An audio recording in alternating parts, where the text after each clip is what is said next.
Hi, welcome to my presentation for Physics 2212, Lab 5, on magnetic braking with Faraday. First, I'll begin by introducing the purpose of the experiment and explaining some key fundamental physics principles, discuss data collected and values calculated from the experimental models, explain my accompanying computational model, and conclude by answering some additional questions. The purpose of this law is to understand Faraday's law using an experimental setup of aluminum foil and a bar magnet to create experimental and conceptual models. Some important assumptions made in this experiment are that there are no other forces acting on the magnet except for the magnetic force created by the induced current and gravity. Additionally, we assume that no other magnets are present in the experiment. Two major conclusions from this experiment are that the average experimental time is equal to 1.54 seconds and the computational model time is equal to 1.306 seconds. Some important fundamental physics principles and concepts for this lab include Faraday's law, the Biot-Savart law, and Newton's second law. Faraday's law relates time-varying magnetic field to a curly electric field, which has an EMF that can induce a current in surrounding objects, producing a magnetic field. This exerts a force on the falling bar magnet that opposes the downward movement of the magnet, which, with accordance with Newton's second law, counteracts the downward acceleration caused by the force of gravity, causing the magnet to follow at a constant velocity as it is in equilibrium. The Biot-Savart law states that the current produces a magnetic field. In this lab, first the magnet's north pole was determined by using the magnetometer app from Lab 3. Then the aluminum foil's dimensions were measured. The bar magnet was then dropped through the roll of the aluminum foil 6 times, and each try was recorded on video to find the exact time it took for the bar magnet to travel through the aluminum foil, which was determined using the tracker app. On this next slide, I included the dimensions of the aluminum foil. I also included the table on the right, which shows how the average time was determined. The average time is 1.54 seconds. Next, I will discuss my accompanying computational model. On the screen is a video of the result of my code, and a link to my complete glow script can be found in the description of the code. I would like to focus on some lines of code before discussing the output of the code. This experiment had a lot of code already completed, so I have only included here the parts of the code that I edited. First, I inputted measurements from the experiment, including the dimensions of the aluminum foil and the mass of the magnet.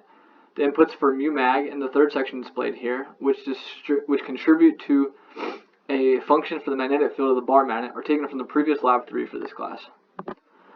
The magnitude of the time duration of the flux was calculated in this section of the code.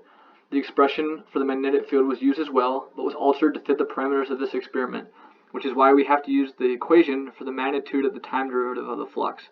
The values for the numerator and denominator of the equation are also inputted into the function. Next, the magnitude of the magnetic force was calculated. Delta L and vector Bm are perpendicular, so the first equation can be simplified to F is equal to I times delta L times Bm. Bm has the same magnitude everywhere on the loop, pointing in different directions, but the y component is the same.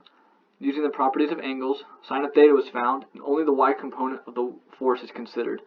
Delta L is also replaced by the circumference of the loop to get the final equation of F loop, which is equal to the current times 2 pi times radius of the ring times the b at the ring times sine of theta.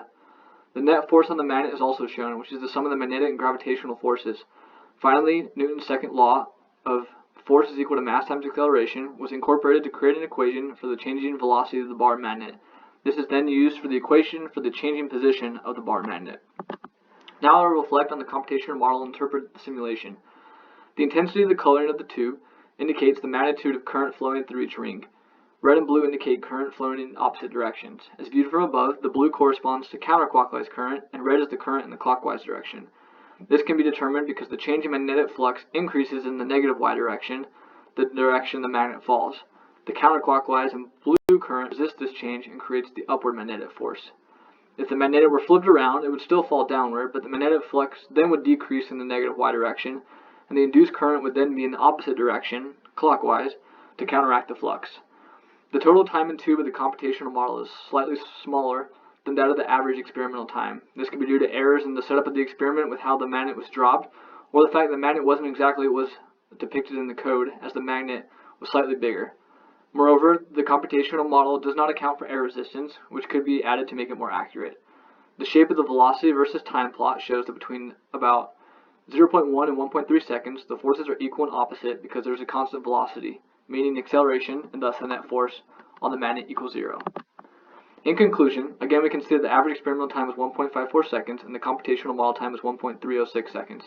If the resistivity of the conductor were reduced as close as possible to zero, according to Ohm's law, the current would increase, increasing the strength of the magnetic field, and thus the magnetic force itself, causing the magnet to take even more time to fall. If holes or slots were cut into the tube, it would have the opposite reaction because there are less complete rings in the model, causing the less induced current and magnetic force, making the magnet fall faster.